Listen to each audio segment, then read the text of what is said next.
25 मई मंगलवार को तिप्रामोथा का युवा संगठन बनाया गया है। इस संगठन को आने वाले दिनों में और भी मजबूत करने के लिए जिला स्तर से लेकर ब्लॉक लेवल और प्राथमिक स्तर तक कार्य किया जाएगा। 50 लोगों को लेकर इस युवा संगठन किया गया है। युवा संगठन का अध्यक्ष बना है रनिल देबबर्मा। ये बात महाराज प्रदत्त किशोर माणिक्य देबबर्मा ने मंगलवार को प्रेस वार्ता द्वारा किया है। उन्होंने कहा कि संगठन का मुख्य उद्देश्य होगा ग्रेटर टिप्रालैंड। साथ ही साथ उन्होंने कहा कि युवा संगठन शिक्षा और स्वास्थ्य विकास के लिए भी काम करेगा। आने वाले दिनों में तिप्रामोथा ग्रेटर टिप्रालैंड के मांग को लेकर पूरे प्रदेश में आंदोलन भी करेगा। उन्होंने उम्मीद जताई कि युवाओं को सही मंच देने के लिए संगठन को और मजबूत किया जाएगा। So I'm very happy that Pithot and his entire team have come and joined.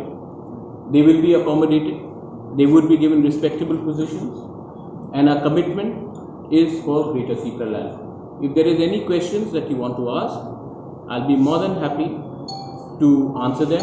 I would also like to congratulate our MDC, Runil Debarma. I would like to congratulate Vishwajit Koloy.